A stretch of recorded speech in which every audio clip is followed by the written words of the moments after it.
Thank you, Lindsay and Dan. We appreciate this. Congresswoman, we've just come from, just yesterday was your first day as the new ranking member of the subcommittee on higher education. And as Dan's referred to, I think there's an opportunity for us to just take one 30,000-foot view here on what you think the priorities are going into this new administration. Well, thank you, and it's great to be here. I'm glad everyone is joining us. One of the first things that I think we need to think about a little differently maybe is how we redefine higher education. We know that many people enter certificate programs, other adult education, and we certainly have had such a robust community college experience for many students today. And I think thinking about what it means, it's all education after high school, as I think people have mentioned. And that might make a difference for young people as well when they're thinking about, is this a possibility for me? Where am I going to go and what's my future going to look like? The other issues, of course, have to do with how we fund, what the federal government is going to do today and tomorrow and certainly in this administration to give confidence to people that they're going to be there. They're going to be there in the ways that they have been before.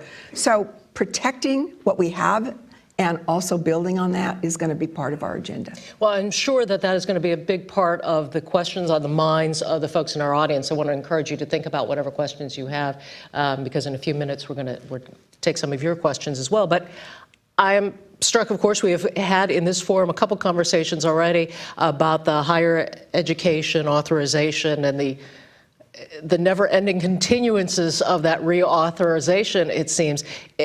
What's going to happen now, in your view? At the core of it, really, I think for all young people, of course, is affordability. We talk about access, but the reality is if you can't afford it, it's not accessible to you. So we need to be sure that young people know that there are ways that they're going to get assistance. And part of that may be, as we look at the higher education reauthorization, is making sure that early on in a young person's education, they have a sense of whether where they're going to fit into this and what kind of aid, what kind of assistance is available to them. In our discussion yesterday, I think it was clear that we have to make it easier, simpler, and yet maintain many of the programs that are there today. There was a lot of talk about simplification, but I worry about that because when people start simplifying, they're cutting and they're not necessarily adding. And I think we want to look at value added. I mean, that's where we are right now. So making it more affordable and having a system. We have the FAFSA, we have the way in which young people and their families fill out these forms. They've gotten a little bit easier. That has been actually a point of discussion as one of the many incarnations of the reauthorization have been discussed, the idea of reducing the FAFSA to something more like a 1040EZ, that it'd be a couple questions. Right. And the reality is that, families have this information. And so it may be that we need to start students much earlier, even in middle school, as thinking about what is a FAFSA, so they know what that is, so their families know what that is, and finding a better way to access that. We also know, and we had in the discussion yesterday, that there are families, they have to keep re-verifying that information. And that maybe is really something that is not necessary. So to that point, the SEOG, the Supplemental Education Opportunity Grant, this is something that people have come to rely on. A lot of early entry people, families trying to bring their first student into the higher education experience. What's going to happen here? Well, I think that's the scary part, I think, for us, because we're hearing discussions of, we can get rid of this program or that program. And the reality is they all serve a purpose. And we have to be sure that the students behind that purpose are still getting the kind of assistance that's needed. And there are different ways. Some campus aid is important to students. A lot of these grants, states have different grants, and certainly the university system in California has their own way of making sure that students have the opportunities to engage within the university and outside, even in public service, and at the same time that they're having some help and assistance as they're trying to move through their education. I think the other thing that we really have to face is it's affordability. It's making sure that students are able to get to school, but once they're there, what kind of help do they need? And when students are in school for 6 years rather than 4 years or 5 years, that really makes a difference in terms of the debt that they're going to have when they leave school. And our goal has to be to reduce that. Are you hearing anything? I mean, obviously, we've seen quite a sea change in many areas of the new administration and the new Secretary of Education.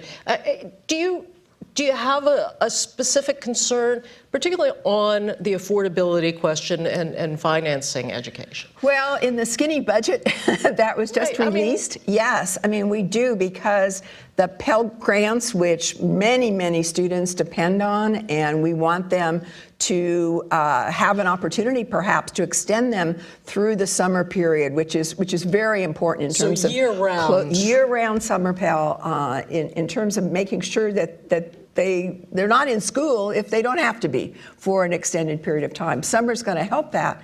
And that refers to what you were talking about earlier, that we may not just be looking at a 4-year college experience where you go September to May or whatever. Right. Many, many students would like to take advantage of that summertime, but there are no Pell Grants that back them up in that period. And as we know, Pell Grants also have some caps in terms of the number of units. So for those students, we want to be sure that Pell Grant can be extended. And in the budget, they're basically taking that money, which is around $4 billion, and doing away with it, essentially, putting it into something else that might affect students, but on the other hand, might not, certainly not students of low income. And we're going to try and protect that. Aren't they talking about taking away just something from the surplus on the Pell? It's from the surplus, but it's the money that would be used, that could certainly be used for that year-round Pell. Without that, it's hard to see where those dollars going to come from. And in this skinny budget, of course, we're seeing that non-discretionary non-defense is going to really suffer under that budget. But couldn't there be an argument for that sort of simplification? In other words, why do you have a CEOG and a Pell? Why don't you just roll it into one thing? Why does the surplus have to work that way? Well, as always, I think that the devil's going to be in the details for that, because if that means that there's less of both, even less of one of those opportunities that students have, then we're looking at a scaled-down support system. And I think at this particular time, we know, and certainly if the president's saying it's the civil rights issue of our time, then we need to be sure that every young person can aspire to and know what it is that they want to do someday, and that there's going to be an educational program that fits their needs. And if that's not there, then I think young people don't have the kind of hope, because they're smart enough to know, all young people know, that I'm going to do better if I have something beyond high school today. I think we're probably preaching to the choir on this point, though. It's necessary, so we have to do that. All right, so let's talk about some of the other issues that have already come up in the course of this administration. Things have come very rapidly in a lot of arenas, but I think particularly in education, higher education as well. To pivot a little bit, I know you are a Cal Bear yourself, and so you must have watched with great interest the events at Berkeley, particularly in the arena of free speech and what we do with that, and the concerns expressed by the president about federal funding to an institution like Cal. Yes, right. Well, certainly federal funding is a big concern of the students there, as it was a number of years ago. And the other thing that clearly students are very concerned about is what's going to happen to DACA students, what's going to happen to the immigration Have you heard from schools within your district or elsewhere in California just about their concerns for their students on the immigration question? Absolutely. We just held a forum in San Diego that I convened with a lot of the stakeholders, universities, community colleges, and everybody that's involved really in higher education at that level. And that was one of the key issues that they brought. We had some students that were there as well, and the students spoke very eloquently about the concerns, about the fears that they have. We know that's out there, and we need to be sure that when we're thinking about what the environment for students is like at school, we want to make it a safe one, an inclusive one. And with those concerns and those worries at the universities and colleges, that's a difficult thing. So can universities, colleges, community colleges, can they be sanctuaries? Well, it's within a context of a city and a community and a state. And so those are issues that I think they're facing, and they want to be sure that they're doing everything they can to have the kind of support systems there for their students, so that if they need help, if they need assistance, if they are worried, and they want to know, what could happen to me, we want to have people there to talk to them about that. But from your view, can universities or colleges or administrations retain information, keep that information back where it pertains to their students and their status, their immigration status, when they're accepting federal funding? Yeah, generally speaking, that university retains that information, but I think that there are concerns about that, and that's really what we have to work out. And at this point, I think it's a matter of being certain that students have the information that they need, to the extent that the universities and colleges have that information as well. You talked about the students coming forward on that free speech issue. Do you see an environment? I keep coming back to this notion. You're a Berkeley bear yourself, so you know what the and speech I to issue be there during a critical period of time at Berkeley, a previous critical period of time on campus. Yes.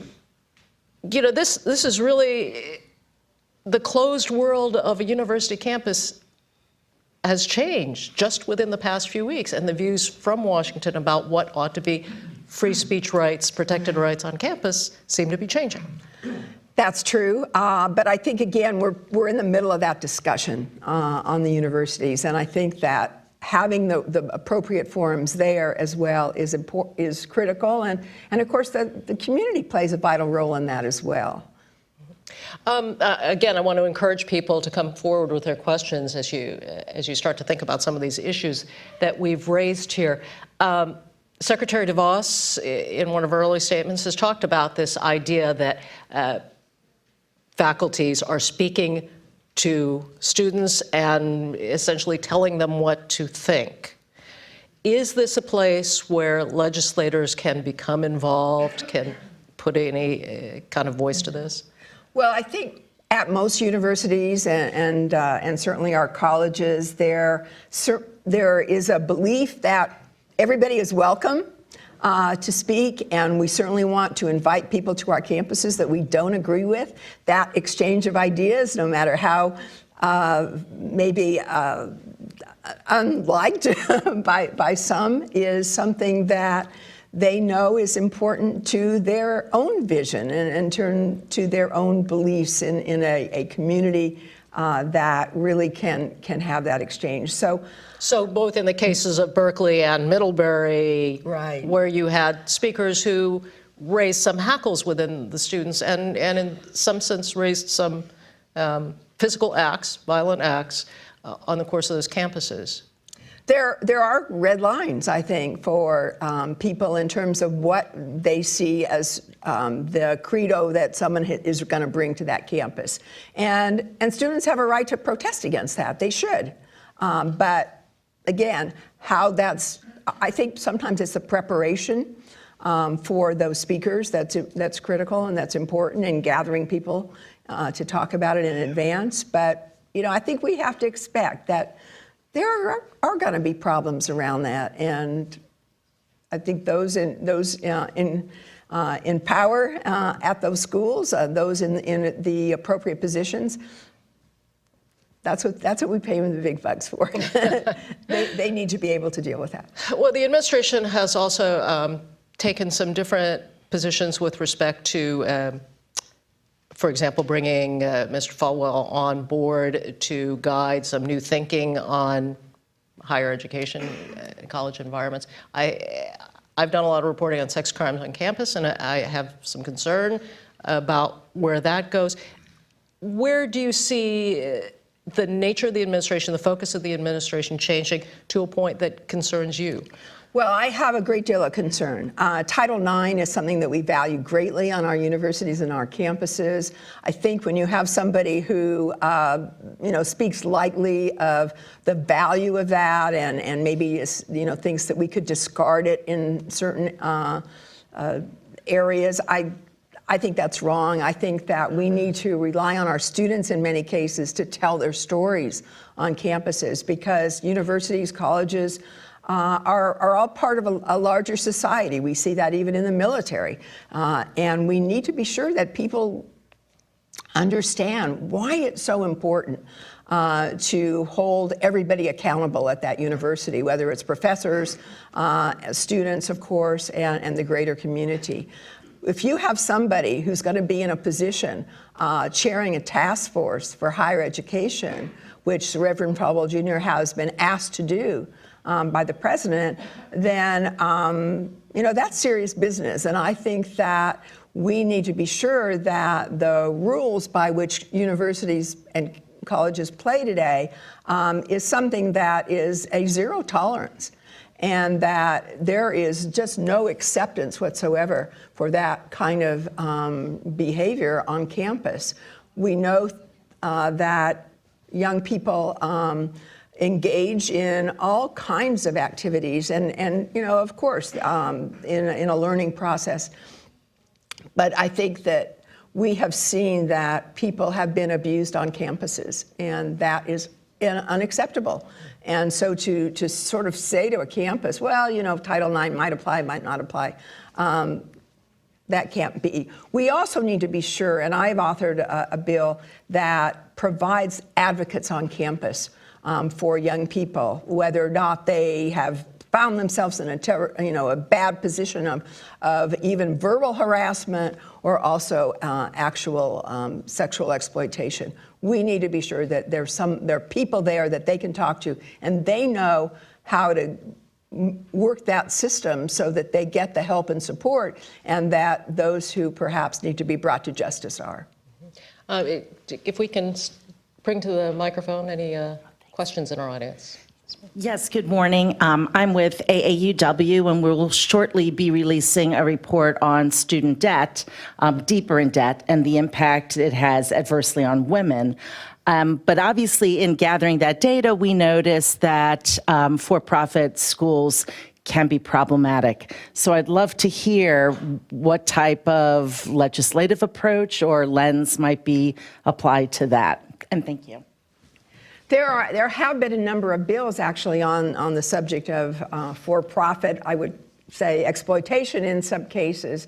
Not all. We have for-profits, of course, that are quite responsible and provide people with good information, are transparent, but that's not the case always. And we know even for our military, about a third of our, the 9/11 GI Bill dollars, taxpayer dollars, go towards for-profit schools. And part of it is because, again, you've got access, easy access, and sometimes people are looking for an opportunity to move through information in a pretty fast way, and that isn't necessarily offered at all of our schools. So there are reasons why people access these programs, but we need to make sure that they're transparent, that we have the information, that they're part of a data collection that's showing, whether or not students are able to complete school and what happens to them when they leave. If their experience at the school provides no value in terms of what they're able to bring to work, then obviously that time and effort and cost hasn't been well spent. And we see that certainly in terms of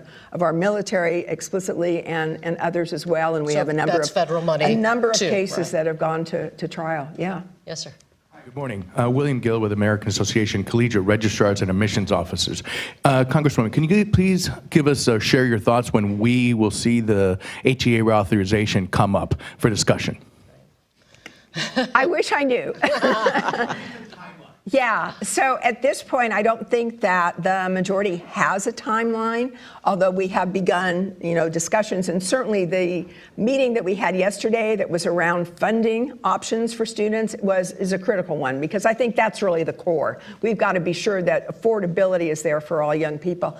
and others too, because again, higher education is not just after you exit high school, but it's everything beyond high school, and those programs need to be there. Do you see that whatever the timeline is, do you see that this is going to follow sort of the path that was started? I mean, there was the hope that this would have come up and been through last year and the year before. But I mean, do you see the format changing significantly? I actually think there's an interest in doing that, and definitely my co-chair is also interested. The chairperson of the committee I'm ranking, and that's the way we do it in the Congress, as you all know.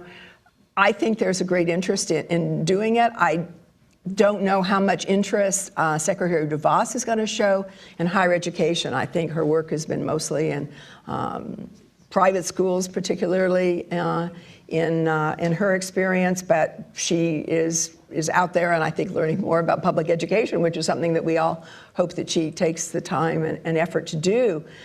I haven't seen as much, I haven't heard that much about what she would like to see in terms of higher education. The only real ideas we have are coming from the budget, and that's problematic, I think. Good morning. Amanda Bergson-Shilcock from National Skills Coalition. Representative Davis, I was really happy to hear you mention adult education, because so many folks in college right now are non-traditional learners, adults who are working learners going back to school while they're parenting. Can you talk a little bit about how Congress, through HEA or Perkins, can be supporting these non-traditional learners, which are now the new traditional learners? I would hope that the reauthorization focuses a great deal on the non-traditional learner who's becoming a more traditional learner in many ways. And I think that, the lines between who attends school today are really different, and they're changing dramatically, certainly in terms of students who have families and have many, many responsibilities. We all would love to see students move through at least a 4-year period with some part-time work in most cases, as well as classes and an expectation to graduate. But the reality is that, as we say, life happens. And so for many, many students, there are so many reasons that they are delayed and they're not able to follow. I think the other thing that we all have to recognize is one of the problems that students has often is with remedial education, that were, in fact, they're really their own learning experiences have not been adequate for them to enter the universities and colleges.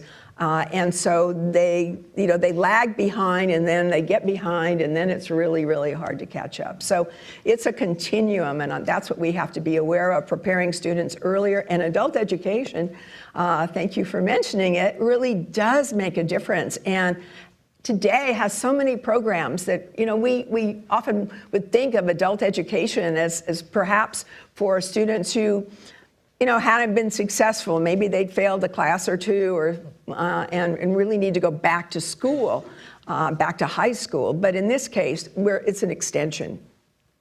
And I think that, again, it's sort of this redefining what higher education is today that I hope is really a big part of how we move forward with this legislation. Yeah, I noticed that it is really the subcommittee on higher education and workforce training. Exactly. It is a two-pronged. And I would just say we have many examples around the country, great practices, and we need to learn from all of those. Other questions from our audience? Good morning, Congressman. Gina Luke with the American Veterinary Medical Association. Good to see you. Can you say a few words? I know you are personally committed to the full spectrum of higher education, and I was hoping that you could say a few words about graduate and professional education in the context of the reauthorization. Thank you. Yes, and I'll go over, we're looking at a continuum, and so we even have, I think, hopes in today. There are many students who begin graduate school education while they're still at an undergraduate school, so that they can have an opportunity to learn more about, is this where I want to go, to have a chance to look at some of those programs. I think the question of affordability for graduate school education is one that was broached yesterday, and whether or not there should be additional Pell Grants for graduate school education, additional work study. I think one of the other areas that I'd love to touch on for just a second here is one that more sort of generally would be considered national service, community service learning, whatever that is, that prepares young people at an early time to take a look, to be exposed to areas within their community that they someday might want to contribute to. And so I think it's important that we start young people early and perhaps even explore. I think in an ideal world, I'm not sure we're living in an ideal world right now, but in an ideal world, we could be thinking about what even students by middle school are doing as part of their education, which involves exposure, hands-on learning in many, many different ways. Veterinary science is one, of course. Young people can learn so much, can be prepared, and I actually think that if young people had some of these experiences even before college, again, then we're talking about a more traditional student, that they would have more ideas about where they wanted their education to go, and that might even shorten the time that they're in school. And again, it's the debt we're worried about, not the fact that they're in school. If students it's on who can so many minds afford now. to be perennial students, you know, but most students cannot. Thank you very much, Congresswoman. Appreciate it. As you can see, there's a lot of interest and concern about where things are going in the future. So thank you.